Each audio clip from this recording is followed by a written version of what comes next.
Mic வந்தாச்சா? Mic வந்தாச்சா? ரெடியா?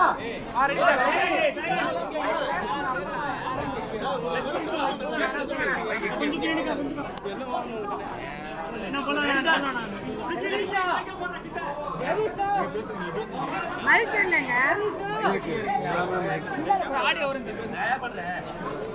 ஹலோ ஹலோ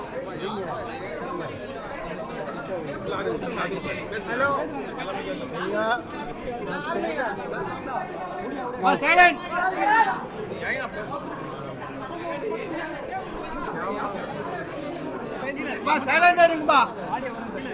நான் செல்வ பெருந்தகை அளவுக்கு சத்தமா பேச முடியாது.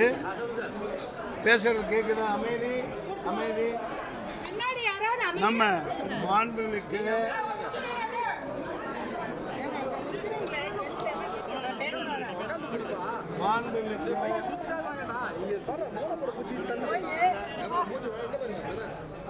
அதாவது மிகவும் போற்றுதலுக்குரிய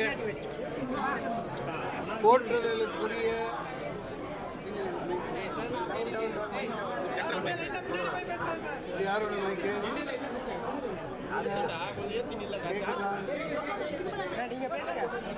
போற்றுதலுக்குரிய பதவியிலே இருக்கின்ற பிரதமர் நரேந்திர மோடி அவர்கள் ஒரு விஷப்பாம்பை விட மோசமாக விஷங்கக்கிற அளவுக்கு தேசத்தில் பிரிவை ஏற்படுத்தி இரத்த ஆறுவோட வச்சு மதக்கலவரத்தை உண்டு பண்ணி எப்படி மணிப்பூரில் உண்டு பண்ணாரோ குஜராத்தில் பண்ணாரோ அப்படி ஒரு கேவலமான முறையில் மன்மோகன் சிங்கோட கால் தூசிக்கு கூட இவர் ஈடாக மாட்டார்.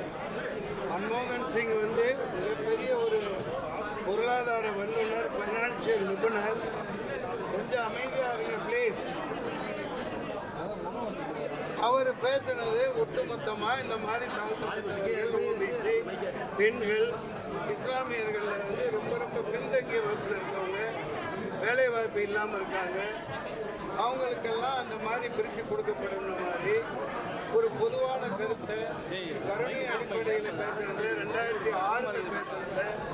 திருச்சி, ராஜஸ்தானில் உள்ள சாதாரண, அதாவது எளிமையான மக்கள், அவங்க எது சொன்னாலும் நம்புவாங்க. ஏழைகள் அங்கெல்லாம் படிப்பறிவு இல்லாமல் தான் பெரியார், அண்ணா, நம்ம அயோத்திதாச பண்டிதர் இப்படிலாம் இங்கே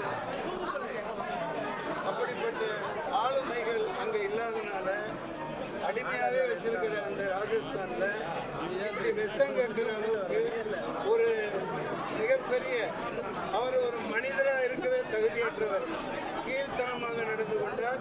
தேர்தல் ஆணையம் ஆண்மை உள்ளதாக இருந்தால், பொறுப்பு உள்ளதாக இருந்தால், வெக்கம் மாதா சூடு சொல்லி இருந்தால், பதவியில் அவங்களுக்கு ஒரு ஒட்டு உணர்வுன்னு இருந்தால்